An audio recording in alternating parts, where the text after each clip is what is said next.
është mafja që u kushton shqiptarve në çdo punë publike, në çdo tender, qindra dhe miliarda euro.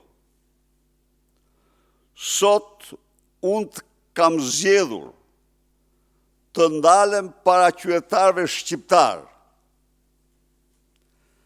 se sa paguën ata për pallatin në Paj të Linda Ramës. Pallatin në Paj të Linda Ramës.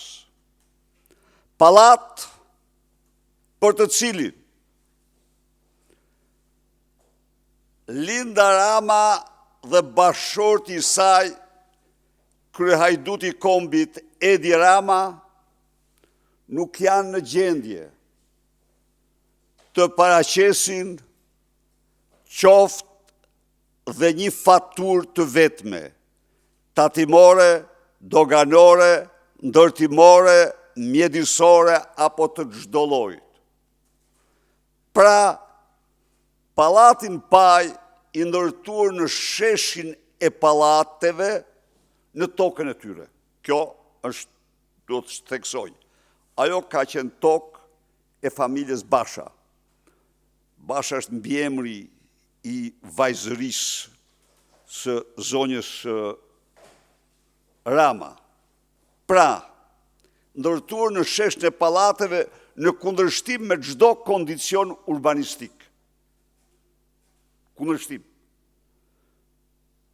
Por, ky është kapitulli i veçantë.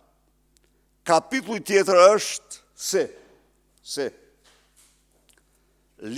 se pallati nuk ka,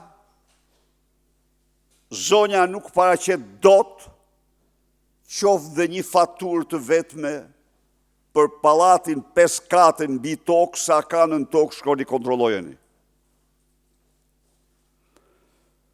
Kur ky super skandal u denoncue me dokumenta nga Partia Demokratike në atë kohë, dhe kur ILDKP-ja filloi procedurën e hetimit për origjinën e pallatit, pas një faturë, Edi Rama shkarkon në mënyrë të rrufeshme zonjën Zana Xhuka, një nga zyrtarët më serioze të administratës shtetërore, e shkatron në mënyrë antikushtetuese, antiligjore, vetëm për të mbrojtur vetë dhe familjen e tij nga pallati që mbiu apo që ra si me parashut i Linda Ramës, për të cilin ajo tha se është ndërtuar me para gjaku. Nuk besoj që vllau i saj në emigracion t'jetë marrë as me drogë, as me vrasje. Jo, po se lëshoj ajo atë fjalë, e din vetë edhe kjo është çështje e tyre familjare. Por tani, ju lutem, ndigjoni pak se sa e paguën shqiptarët pallatin. Shqiptarët pallatin e paguën, siç thot vetë shprehja e tyre popullore, më shumë se frengu pulen.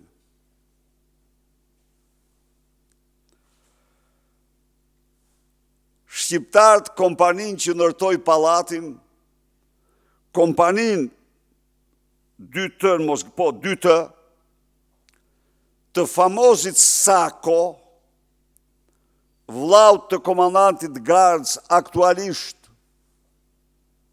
kryetar bashkie në Tepelen, e paguën jo 100 apo 200, por e paguën së paku 300 milion euro. Mbasi rruga Qukës Qafë-Ploç e filluar në vitin 2009, e parashikuar është 43 kilometra, e parashikuar për të me një shumë për 73 milion dolarësh të Bankës Islamike. Kjo rrugë, pas vitit 2013, ju besua ndërtuesit të pallatit në Paj. Ndërtuesi Sako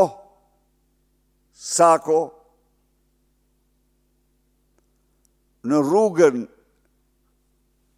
rrugën Qukës Qafë-Ploç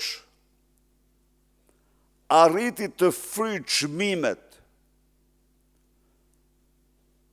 Fjala është në 310 milion, e vërteta është rreth 400 milion euro. Në mënyrën më të pabesueshme. Për të kuptuar se sa u kushtoi shqiptarëve pallati në Paj, i gjysmës më të mirë të Edi Ramës, zonjës Linda Rama, do t'u jap këtu shembull vetëm lotin 3 të kësaj rruge. Loti 3 i rrugës Qukës Qafë-Ploç, sipas hetimit që ka bërë emisioni investigativ Plugu, rezulton se ka një gjatësi 9.3 kilometra. Loti 3 nuk ka asnjë urë në ato 9 kilometra. Nuk ka asnjë tunel. Pra ka një teren më të zakonshëm. Dhe ka kushtuar me çmimet Sako ka kushtuar 87 milion euro. Ka kushtuar ky lot sa që ka kushtuar kilometri në rrugën e Kombit me 10 ura, tunele, si që dini vetë, dhe me gjërësi 27 metra.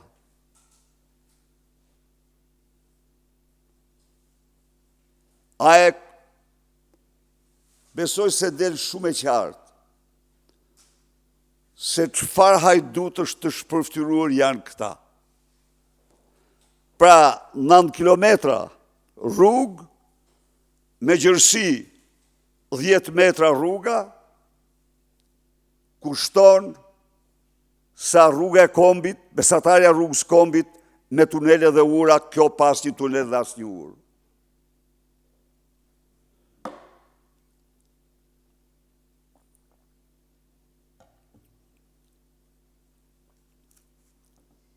Kontrolli i lartë i shtetit dhe gazetarët investigativ ka gjetur se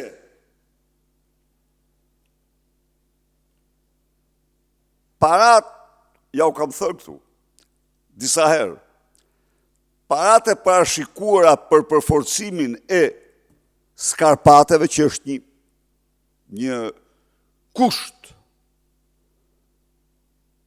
e pakapërcyeshme në ndërtim në rrugëve, parashikuar me 2.5 milion euro, janë pjestuar me 4 nga firma dhe janë përdorur për vëllime të tjera të cilat nuk maten, për mashtrim pra. nuk janë përdor për të quajmë armimin e shpateve, e skarpatave, për forcimin e tyre. Jo, edhe ato i ka pjeshtue me 4 nga, më fanje, po mirë ko, nga 2.5 milion janë përdor rreth 900.000, pra janë përpjeshtue me 3, janë përdor vetëm 900.000 për skarpatat, pranaj dhe ato shemen si me qenë shpate kartoni, sepse ato nuk janë përforcue. Sako që mori 100 milion shpërblim për pallatin në Paj, për të cilin a y vetë ka paguar dhe jo zonja Rama, ka paguar edhe taksën e regjistrimit në hipotekë. E kuptoni ju? Dhe ka të regjistruar në emër të ti. Pallatin në Paj është i regjistruar në emër të ti. Jo në emrin e familjes Basha, familjes saj. Jo. Pra ky person shpërblehet me rreth 300 milion euro që sigurisht i ndanë me Ramen, se s'ka mundësi kur, në rrugën, vetëm në rrugën, Qukës, Qafploç. Ky person fiton dhe tendrin e mirëmbajtjes kësaj rruge. Dhe rruga inaugurohet pa u marrë në dorëzim.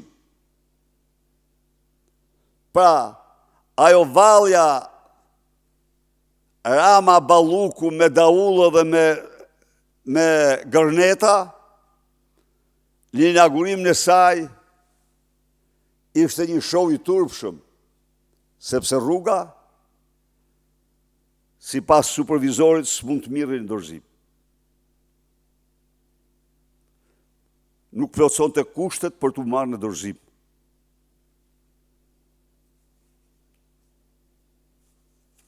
Dhe me gjithate dëtëja, pavarësisht nga kjo, a i që nërtoj, tani ngarkohet, i merë dhe disa milion të tjera, i pangopur, merë dhe disa milion të tjera për mirëmbajtje. Dhe nga mirëmbajtja, si që shifni ju, ajo shemet në çdo segment. Pra, kjo është lidhja e pallatit në Paj me rrugën fatkeqe, që pa u marrë në dorëzim shemet shkon në shembje mas shembje, të ndërtuar nga kompania që i dhuroi çiftit Rama pallatin në Paj e Gramoza, apo si quhet ky vllaut komandantit Gardës, apo vetë komandanti, ka pas kompaninë atë kohë, nuk e di, po kompania Sako, me një fjalë, kompania DT e vëllezërve Sako. Besoj se kjo është një dëshmi flagrante. Janë jo më të pakta shpërblimet që kanë marrë ndërtues të sarajeve të Surrelit. Do t'jetë objekti një konferencë tjetër, që shqiptarë të mësojnë se çfarë gjoba shpaguajnë, se si paguajnë 100 milion ndërtuesve të vilës Surrelit, të cilat sigurisht i ndajnë me Edi Ramën, duke përdorur pushtetin e tij. Por ajo është një temë e një konferencë tjetër. Ndaj dhe edhe ky fakt provon se Edi Rama nuk do pranoj kur të heq imunitetin e Lubi Ballukut. Dhe kjo vetëm e vetëm sa i dorëzon në atë moment dhe imunitetin e tij. Dhe ajo është i gatshëm me çdo shpim të mbroj se i takon të dërgjet e kalbët burgjeve, ndofta dhe për 30-40 vite me aferat e tij korruptive dhe më shumë. Qytetar është fjala juaj, është guximi juaj, është zemërimi juaj. Asnjë shpresë tjetër nuk ka përveç guximit, revoltës, zemërimit tuaj ndaj kësaj organizate kriminale, që nuk njeh ligj as moral në vjedhjen plaçkitën tuaj. Unë kam besim se data 10 shkurt do t'jetë triumfi i qytetarëve shqiptar ndaj kësaj organizate kriminale. Pra, fjala është e qytetarëve. Drejtësia e pat se ku ka rënë. Pat shohun më të turpshëm në historinë e drejtësisë shqiptare dhe botërore të gjykatës kushtetuese. Se si njerëzit të vendosur nga kushtetuta në një nga pozicionet më të larta të shtetit, provojnë se janë të degraduar, të degjeruar në shkallë ekstreme në raport me ligjin dhe detyrën e tyre. Se s'kan nder as dinjitet as moral zyrtari. Se një turp për vete, për familjet e tyre, për rrethën e tyre, janë një turp për një kombë të tërë. Zoti Berisha, pavarësisht qëndrimit që ju keni mbajtur për gjykatën kushtetuese, a mendoni se çështja e në gjykatën kushtetuese nga njëra anë dhe ajo e imunitetit në parlament nga ana tjetër janë dy çështje të ndara nga njëra tjetra dhe pavarësisht nga vendimi që do të marrë gjykata kushtetuese?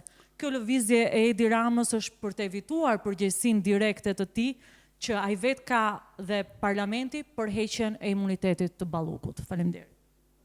Këto janë të lidhura. Edi Rama ka bërë parzmore strofullin e fundit të plaçkicëve në Shqipëri, gjykatën kushtetuese. Por Edi Rama nuk i heq imunitetin Lubis. Kjo është shumë e qartë. Imunitetin asaj dhe Edi Rama do t'ja heqin populli, do ja heq populli shqiptar. Dhe vetëm shqiptarët. Dhe ju garantoj që do të realizojnë. Po zemërimi po vlon në shpirtin dhe zemrat e qytetarëve shqiptar. Temperaturat po rriten me shpejtësi. Asgjë nuk mund t'i shpëtoj popullit të zemëruar. Kur? Dhe zemërimi po shkon gjerë në palc. Ndaj dhe ai çfarë do që të marë, ai me gjykatën, ai po turpron në mënyrë ekstreme. Imagjinoni një gjykatës që iken si mi nga seanca e gjykimit. Iken sepse i shkon mesazhi me video dhe fotot e Oltën Bistrit. Një turp njeri, një turp njeri, një turp njeri. Por e dinë se s'pëson gjë, sepse është urdhri i Edi Ramës dhe Lubi Ballukut, siç është ai Ibrahimi. E di që nuk pëson gjë. Dhe ikën nga s'ka detyrë, s'ka nder, s'ka flamur, haj s'ka asgjë. S'ka asgjë. E urdhojnë të dalë nga salla dhe del ikën. Urdhoj çfarë gjykate është ajo. Nuk kam fjalën për ata që mbajnë qëndrimet të duhura aty. Nuk kam fjalën për ata, por siç e shifni ata janë pakic.